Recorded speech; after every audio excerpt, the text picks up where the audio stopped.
+2 ശേഷം ഒരു കോഴ്സ് തിരഞ്ഞെടുക്കുമ്പോൾ തീർച്ചയായും കരിയർ ഓറിയന്റഡ് തന്നെ നാം കോഴ്സുകൾ സെലക്ട് ചെയ്യണം. ഇനി ഏറ്റവും പ്രാധാന്യത്തോടെ ഇപ്പോഴത്തെ കുട്ടികളെ സംബന്ധിച്ചിടത്തോളം ടാർഗറ്റ് ചെയ്യുന്നത് ഒരു വിദേശ പഠനമാണ്.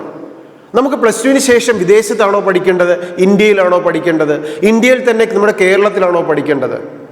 എപ്പോഴും മനസ്സിലാക്കുക, ഏറ്റവും റീസണബിൾ ഫീസിൽ നല്ല ക്യാമ്പസുകളിൽ പഠിക്കാൻ തീർച്ചയായും നമുക്ക് ഇന്ത്യയിൽ തന്നെയുള്ള ഓപ്ഷൻസ് പിക്ക് ചെയ്യുന്നതാണ് +2 ശേഷം ഏറ്റവും നല്ലത്. വിദേശ സാധ്യതകൾ എന്ന് പറയുന്നത് എപ്പോഴും ഹൈ എക്സ്പെൻസീവ് ആയിട്ടുള്ള ഒരു സ്റ്റഡി മെത്തേഡിലേക്കായിരിക്കും പേരൻസിനെയും വിദ്യാർത്ഥികളെയും എത്തിക്കുക. +2 ശേഷം നമുക്ക് ഇന്ത്യയിൽ പഠിക്കാൻ ഒത്തിരി നല്ല മേഖലകളുണ്ട്. ഇതിനെ തന്നെ പല ജോബ് ഓപ്ഷൻസ് വെച്ചിട്ട് പലതായിട്ട് നമുക്ക് ഡിവൈഡ് ചെയ്യാം.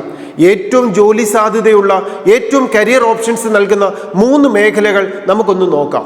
ഫസ്റ്റ് വൺ എന്ന് പറയുന്നത് ഒരു മെഡിക്കൽ സെക്ടറാണ്.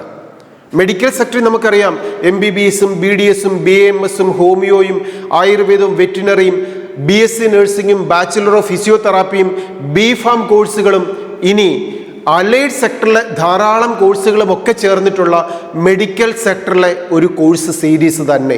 ഈ കോഴ്സുകളെക്കുറിച്ചും ഇതിൻ്റെ സാധ്യതകളെക്കുറിച്ചും ഇനിയുള്ള പുതിയ പുതിയ സാധ്യതകളിലുള്ള കോഴ്സുകളെക്കുറിച്ചും ഒക്കെ വീഡിയോകൾ നമ്മുടെ യൂട്യൂബ് ചാനലിലൂടെ പബ്ലിഷ് ചെയ്തിട്ടുണ്ട്.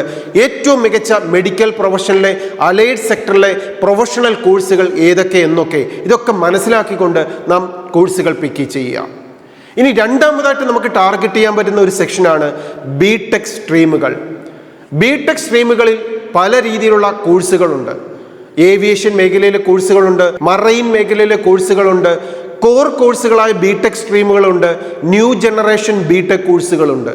BTech ഡിഗ്രി കോഴ്സുകൾ എടുത്തിട്ട് അതിനുശേഷം ഹയർ എഡ്യൂക്കേഷൻ MTech വേണമെങ്കിൽ പഠിച്ച് അല്ലെങ്കിൽ സ്പെഷ്യലൈസ് ചെയ്യാവുന്ന മേഖലകൾ ടാർഗറ്റ് ചെയ്ത് പഠിക്കാവുന്ന BTechന്റെ രണ്ടാമത്തെ ഒരു മേഖല. മൂന്നാമത്തെ ഒരു സെക്ടറായിട്ട് നമുക്ക് എടുക്കാം ടെക്നോളജി മേഖലയിലെ കോഴ്സുകളും സാധ്യതകളും. നമുക്കൊരു +2 കഴിഞ്ഞതിന് ശേഷം BCA കോഴ്സുകൾ എടുക്കുന്നു, അല്ലെങ്കിൽ IT സെക്ടറിലെ കോഴ്സുകൾ എടുക്കുന്നു, AI മേഖലയിലെ കോഴ്സുകൾ എടുക്കുന്നു, സൈബർ സെക്യൂരിറ്റി മേഖലയിലെ കോഴ്സുകൾ എടുക്കുന്നു.